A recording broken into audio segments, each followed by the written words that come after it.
ఇక్కడ చూడండి, Hydraa commissioner gunmen ఆత్మహత్యా యత్నం, ఆన్లైన్ బెట్టింగ్లతో అప్పులు, ఆరోగ్య సమస్యలతో సర్వీస్ రివాల్వర్తో కాల్చుకున్న వైనం. ఒకవైపు ఆన్లైన్ బెట్టింగ్, గేమింగ్లకు బానిసై అప్పుల పాలవడం, మరోవైపు ఆరోగ్య సమస్యలతో హైడ్రా కమిషనర్ రంగనాథ్ గన్మెన్ ముత్యాలపాటి కృష్ణ చైతన్య ఆత్మహత్యాయత్నానికి పాల్పడ్డాడు. ఆంధ్రప్రదేశ్లోని ప్రకాశం జిల్లా రావిపాడు గ్రామానికి చెందిన Krishna Chaitanya 2020 batch AR constable. 2021లో హైదరాబాద్కు చెందిన పూజితతో పెళ్లైంది. వీళ్లకు పిల్లలు లేరు. కృష్ణ చైతన్య తండ్రి శివరామప్రసాద్ జైల్లో ఏఆర్ కానిస్టేబుల్గా, సోదరుడు అనిల్ కుమార్ హైకోర్టులో ఫైర్ మ్యాన్గా పనిచేస్తుండు. ప్రసాద్కు స్థానికంగా సొంత ఇల్లున్నది.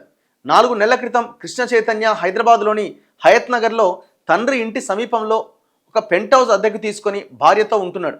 ఆదివారం ఉదయం నిద్రలేచిన అతను తన సర్వీస్ రివాల్వర్తో తల వెనుక కాల్చుకొని మంచం పైన కుప్పగూలిపోయింది.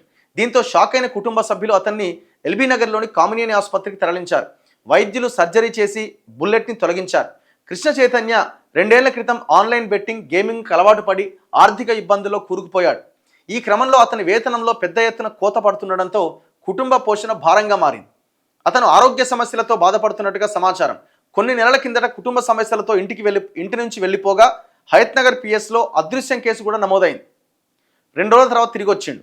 ఆర్థిక అనారోగ్య సమస్యలతోనే కృష్ణ చైతన్య ఆత్మహత్యాయత్నం చేశాడని హైడ్రా కమిషనర్ రంగనాథ్ పేర్కొన్నారు. ఆసుపత్రికి వెళ్ళి కృష్ణ చైతన్య ఆరోగ్య పరిస్థితి గురించి వైద్యులను అడిగి తెలుసుకున్నారు. అతని కుటుంబ సభ్యులను పరామర్శించారు.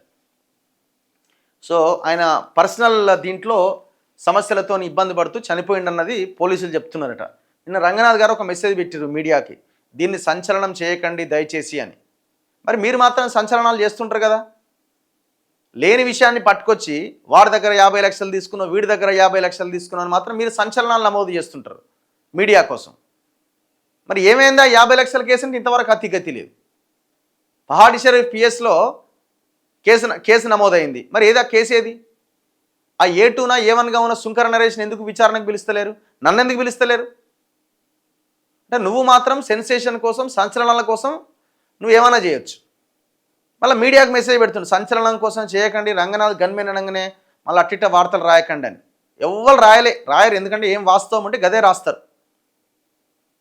ఉత్తగానే బట్టగాల్చి మీదేరు మీ లెక్క. మీకు మాత్రమే సాధ్యం అది. ఎందుకంటే నీకు పేదోడు పెద్దోడు అనేది నీకు డిఫరెన్షియేట్ చేయడం తెలియదు కదా. ఎందుకంటే పెద్దోడు ద్వారా పైసలు వస్తాయి కాబట్టి వాని వైపు ఉంటావు నువ్వు. పేదోడు అమాయకుడు కాబట్టి వాని బలి చేస్తావు, వాడి ఇల్లు కూలగొట్టి. ఇది నీ వ్యవహారం. ఇది సంచలనాల కోసం ప్రయత్నం చేసేది మీరు.